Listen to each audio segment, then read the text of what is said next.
say what you will about like last week's chapter, because boy, you know I did, but actually going into this one and seeing Yoruichi just going in, finding some stuff out about, you know, like Gerard, like all the other guys, like the Stern Raiders, this was what we needed. This was kind of like, let's apologise for last week's chapter. Like, here you go, guys, here you go. Here's a nice little chapter just to leave you guys off on. And I'm going to say, you know what? That is one that I'd actually like to be left on, because that was a pretty goddamn solid chapter, and I gotta say, I appreciated this one.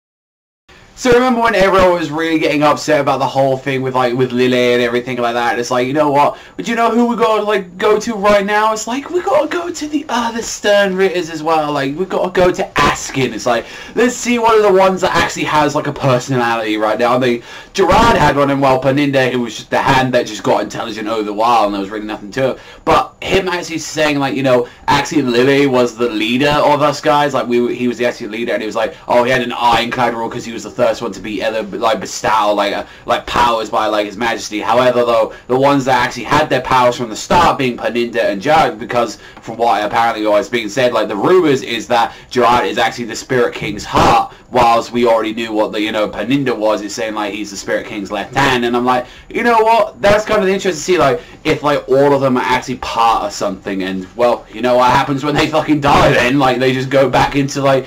They'll just go back to like, you know, their Quincy King and just become even stronger. And I like how he's actually saying like, oh, is that enough for a short summary on you, Ichigo? And he's like, oh, your face planted on the ground. I'm like, okay. One thing I liked about this chapter: 1, Ichigo didn't talk. 2, Ichigo's on the ground. 3, fuck Ichigo. That's just how it is for me and all that. I mean, this is like, to know that he got his ass just like off-screened like that.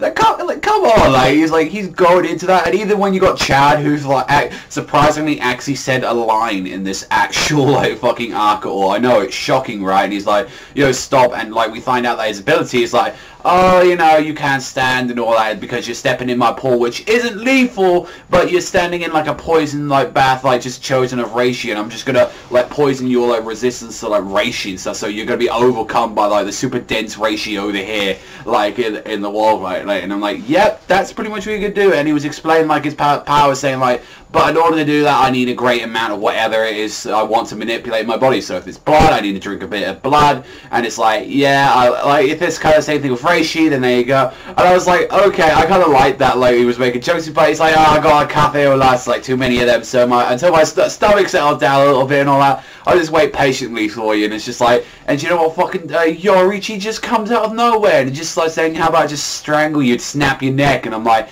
you know, going out of this, and it's like, even as well as like making little like jokes and all that, saying like, you know, oh, I prefer women and all that with a certain elegance. It's like, it's more suited to like, you know, wringing people's necks and like manipulating with like that is more suited to you and Bambi. And I'm like, you know what, it's nice to have a little reference to like Bambietta, like, because, you know, like Bambietta was fucking awesome. Like she was a really good Sternray, and I'm like, oh, she should have been one of the last ones. Oh, that would have been absolutely great. And honestly, like, it kind of shows that exactly with who the opponents that we're dealing with, and it's kind of interesting to see that Grimjow's not the one. Like, honestly, I hope Grimjow does something in this arc, because he's just like, oh, I just got owned by Askin, like, see you fucking later, like that. And now that it's actually being dealt to actually Yoruichi, which I guess in a way that's thinking like how powerful like this opponent is. Like, you had one dealt by Mayuri and like Nemu, you had one dealt by the Captain Commander, you had like one that's now being dealt with like Renji, Byakuya, like Shinji, like all of them, like a lot of motherfuckers doing that.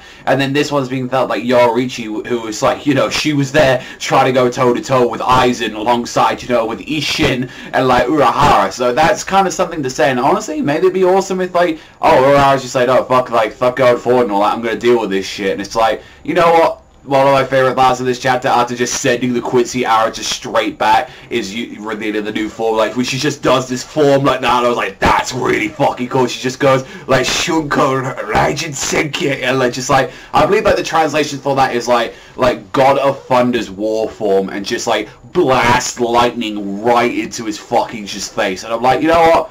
Because, like, that's probably, he's now about to send that back to you. Like, he's just a mirror in his way. That's, like, all he is. And it's just like, that's an interesting power that you got there, mate. Like, yeah, like, although, like, Yoruichi, like, able to, like, just grab arrows and just, like, send them flying back at you, yeah, that's a lot to fucking deal with. So, this, you know, honestly, this be interesting that we're seeing, like, Yoruichi going, like, full throttle. And honestly, like, as much as I enjoyed, like, the last week's chapter, but, like, it makes up for the whole thing of, like, what was going on with, like, everything about, you know, the whole Lille thing.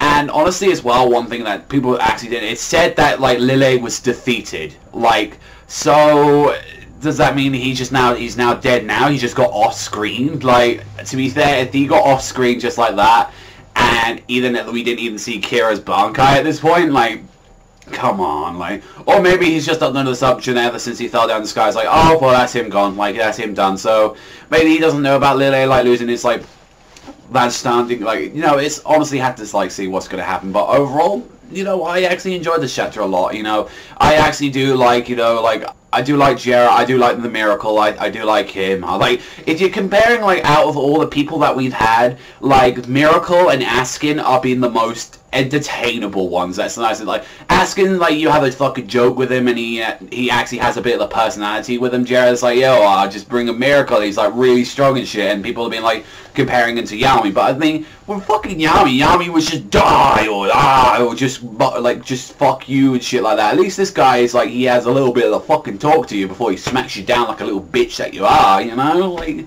just saying, guys. But that's honestly, I'll give this a fucking 8, like an 8.5 out of 10. I really did thoroughly enjoy this one. So let me know what you think of the section down below. But that's all from me, so I will catch you guys next time.